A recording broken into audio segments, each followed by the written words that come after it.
So today we are going to look at a 1035 exchange analysis. This will be a really interesting case and it will really help you progress through the proper steps if you're considering a 1035 exchange and just trying to get more information perhaps before you speak with someone to see, is this really in my best interest? And I like to see some data, not necessarily just be presented data and then someone tries to hard sell me or something like that. So what we're going to look at in this video is a couple in their early 40s who have some big policies in force. They've got two policies with one of the major mutual companies where they are each paying in $100,000 per year. Now, with that $100K per year, what's one of the most important things, or any dollar amount that you have going into a policy, what's one of the most important things? Aside from company selection, they've got one of the major mutuals, has to do with this guy, policy design. Where can the money go? Toward the premium or PUA component. With that existing policy, it's right around a 50-50 split. Now, it's a little bit more aggressive than that. I believe the base premium is right around $40,000 or $45,000 in each of them. So 45-55, it could be 55-45, but right around a 50-50 split. Let's call it that. So 50% base premium, 50% PUA. We've got the actual illustration and contract for those original policies and illustrations, but we're not going to pull those up just for confidentiality reasons. But 50-50 design, and you'll see that in the first year cash value as well, as far as how much they're paying in and then how much is in cash value. So 50-50 split, we know if you've seen any of our content, that's not optimized for cash value. Short-term, long-term, it's not when you look at it. It's not bad. It's better than a traditional whole life insurance product, but it's not an optimal design if your goal is maximum cash value. So the question is, as we looked at everything, first it was, hey, can you just review these policies, see if we can improve them at all? And that's what we have been doing. But we did consider 1035 exchange scenarios as well. And we're still in the process. We have not made a decision yet because we're still working on getting all of the options with the existing policy because they are with a company that allows changes after the fact. Specifically, we can go back to day one, readjust the base premium. Death benefit, we've got to keep similar. We can reduce it, but we can't really raise it for MEC purposes, but we can restructure it and adjust the base premium going back to day one. This company does allow that. So we're looking at all options and exhausting everything before we look at a 1035 exchange. Because a 1035 exchange has benefits, as we hit on in our last video. However, the number one drawback to a 1035 exchange is going to be the first year. And the reason why is that we're taking on a new policy. We've got new premium expenses. We've got to hit the break-even point again. This existing policy they have has just surpassed its first year. So they are in the second year. So if you're paying $100K in and you've got a $50,000 base premium, what does that mean? You're going to lose about 50 grand. It's not quite that much. In this example, it's actually a little bit more. But we'll take a hit if we look at the 1035 exchange. And we don't want to lose money in any situation. This is why we exhaust all options first. So to begin, we've got the existing policies. So we laid everything out on Excel here. And what you'll notice on the left is as follows. What do you see here? Year one, they paid in $100,000. Now, why it jumped to $118,000, almost $120,000 here is as a result of policy changes we had requested to see. So before we just execute changes or just look at a 1035 exchange, specifically what we asked for here was that the $100K per year, you've got a 50-50 split. I think it was actually closer to 55. It was a 55% base premium. Now that I'm seeing this again. So about $41,000 in cash value in the first year. That's a big hit. We lost almost 60% of our payment in the first year. So what we looked at was, okay, let's fund the policy up to the non-MEC minimum. Let's reduce that base premium, which we did. We kicked the base premium down as low as we possibly could with this company and got more money toward PUA. So we're improving the overall performance. So still funding it through the 10th year, which is how long they wanted to pay in. Here's our total payments, total out of pocket in black, and in yellow is your break-even point. So between years 9 and 10 is our actual break-even point. And I said fund for 10 years. 9 years is how long they wanted to fund, up until the age of 90. This is for the husband.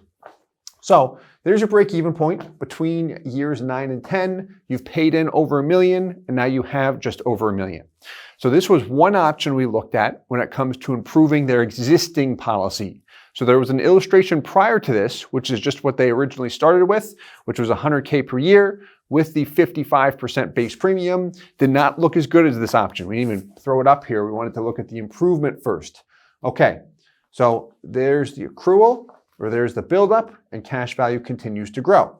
This is all based on the company's present dividend interest rate. This is the non-guaranteed side of an illustration, which I'm not always a fan of looking at, or I should say, I'm not a fan of solely looking at this. It is important to look at, but it should not be the only thing that's examined. But through the analysis, let's look at this first. So what we've got here next is a new policy. So what we did here with the new policy, first you'll see a 1035 exchange. What do we notice there? 1035 exchange would be the $41,000 in change, which is what they have in cash value in the existing policy. They had put a freeze on everything, so they did not continue to make payments here. So this is the potential tax-free transfer of cash value from the existing policy over to a new one. And then what we did was plug in the exact same out-of-pocket for the consumer. So this way they see the exact same dollar amount. We're not going to show more or less going in. Keep everything apples to apples first, and then if we want to look at tweaks after a decision has been made, let's do that. But this is just a process I would go through to make sure it's truly set up properly. So here it looks good. Before I progress on, let's look at something very important here, which is the design of a new policy, of the new policy. So what we'll take a look at is this guy right here. Okay, so here's the illustration for the new policy. And here's what we got. So as we look at this guy, top right-hand corner, what do you notice there? Underlying base premium. Where is the money going? He's paying in how much per year? A total of about $118,000, a little bit more than that. There's your base premium. Multiply that figure by 10. It gives you this figure. So this is with Guardian here. Guardian will permit us to illustrate a maximum of 10x the base premium in PUAs on an annual basis if and only if a one-year term rider is attached. If a one-year term rider is not attached, we're limited to 3x the base premium in PUA payments. So there's our PUA payment. It is on a scheduled basis here. However, it can be unscheduled, meaning the client can add at their discretion. Pardon my poor penmanship there. I'm holding that pen in a poor manner. And then what we've got down here, this additional paid up additions rider, unscheduled PUA. Look at the dollar amount there, $41,000. That's the 1035 exchange, which is up here. They kind of do it in an interesting format, but that all goes towards a 1035. So we're going to show same out of pocket, plus the 1035 exchange coming over and just additional PUA funds, which is exactly what we did. We've got the total death benefit, which the death benefit is important.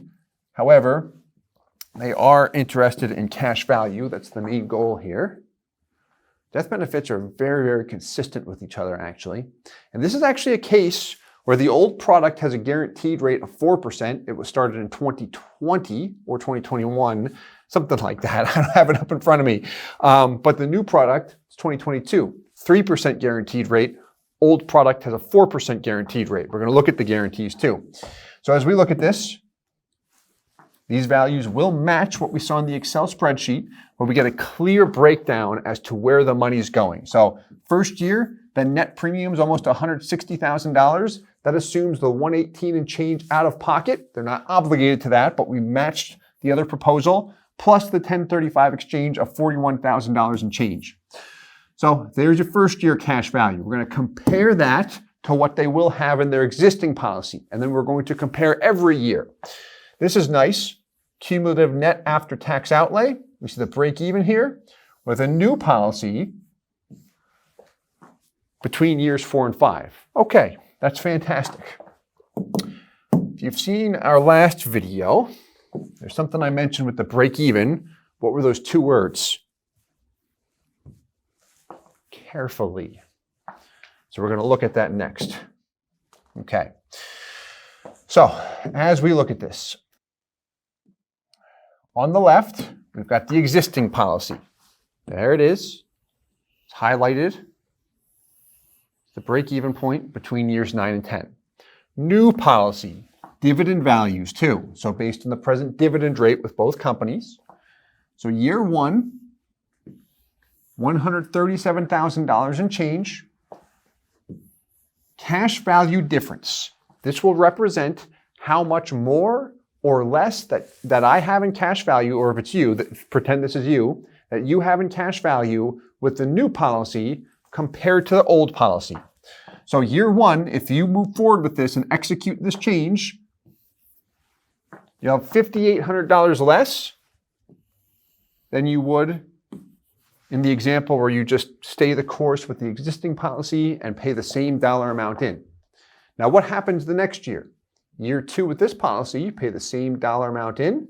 Cash value based on the non-guarantees accrues to $255, and you've got $2,100 more. Okay, and from that point forward, we see the new policy pull further and further ahead. Now keep in mind, this policy is beyond year 1. So year 2 is the equivalent to year 1 over here. Interesting stuff, right? So let's continue on here. If we scroll down, yes, we can make a case that the new policy here looks better because I break even earlier and I've got more money long term. However, this company has a higher dividend rate than the other carrier. So the non-guarantees, I'm not a big fan of here because I've seen these 2 companies go back and forth with each other in reality. So here's what we're going to look at here. Remember that break-even point?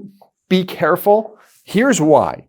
If this is you, and I show just year 1 here, you've got $137,000 in cash value, and your net out of pocket, you paid in $118 plus the 1035 exchange, so about $160 went into the policy. And you've got almost $140. Almost, in this example, it's about a $120,000 hit. Is it a $120,000 hit? In your mind, if this is you, what would you think? Wait a minute. I paid into my other policy $100,000 already. So if I pay $100,000 in this year, and then $100,000 in last year, and I call it $120 next year, I've paid in $220 and I've got $137. Factoring in the payments you've actually made with the existing policy. So important to look at this. It's often overlooked. So when we take a look at this guy, what do we notice now? Bit of a different story, isn't it? It's interesting here. So this is what I want to be aware of when I take a look. Let's do this real quick. There we go. So as we look at this guy, now we see year 1, 100K went in. So when we look at the total payments column, this will help track the true break even. And when I say true break even or true out of pocket, if this is me, what I want to know is not just how much money did I pay into this policy, but how much money have I paid into this plan or strategy. I'm considering a 1035 exchange to enhance the strategy, but it's still money going into a life insurance policy. So I paid in 100K, next year 118 and change. When I look at this, total payments from the first policy to the new one, break even, looking at my total dollars, is between years 7 and 8.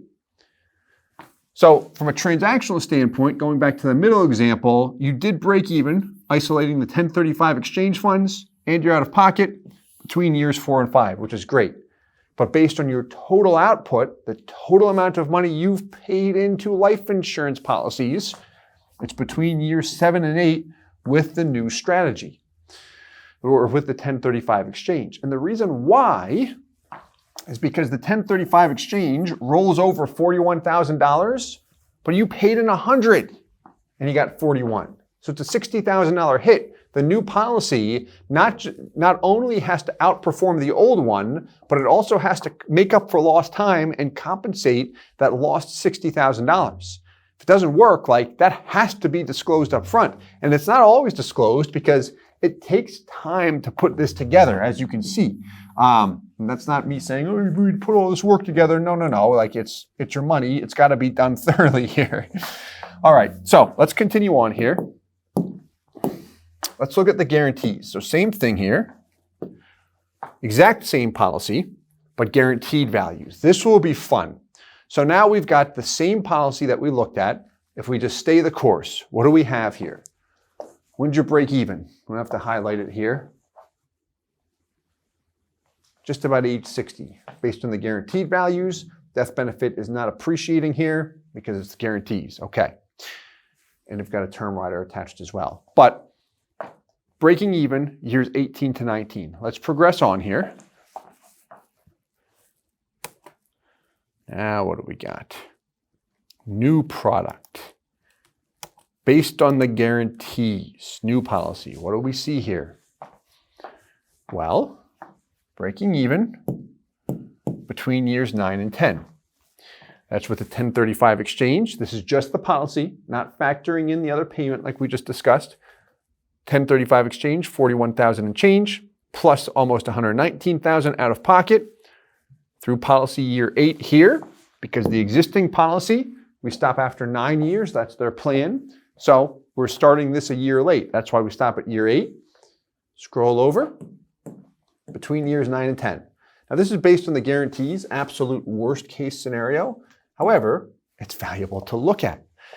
Now let's look at the true out-of-pocket and see if it still makes sense. So as we look at this guy, not as attractive, but is it still attractive? Yes, compared to what we have.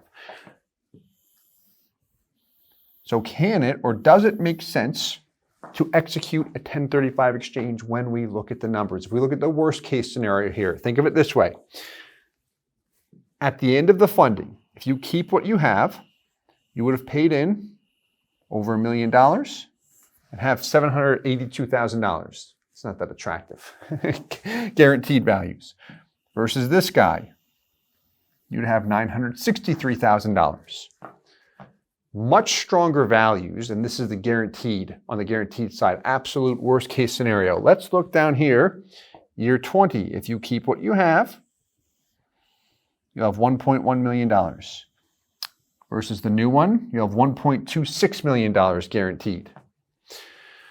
So as we isolate the guarantees, we see, okay, I've got more money. And what's interesting about this has a guaranteed rate of 3%. This has a guaranteed rate of 4%. How this one's better is 100% due to design. That is the only reason why. If this product was designed with a minimum premium from the get-go, this would not be the case. It would tell a completely different story. That's the importance of design, especially out of the gates. Yes, you can salvage some performance with changes, but it is what it is. Let's go back to the dividend and look at the same thing. So if this is you, would you do the 1035 exchange? Looking at the dividend values, let's look at year 10 after the funding. If you stay the path, just about 1.1 million, 1,096,000. 1035 exchange, $1,136,000. Let's go down to year 20, which is age 60 here. Stay the path, 1.672 million. Adjust, 1.726 million.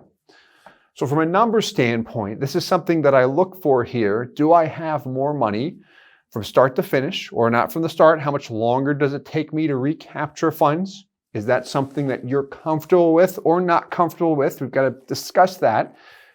What's it look like long term? Do I've got more money or less money? Guaranteed values I have to look at as well.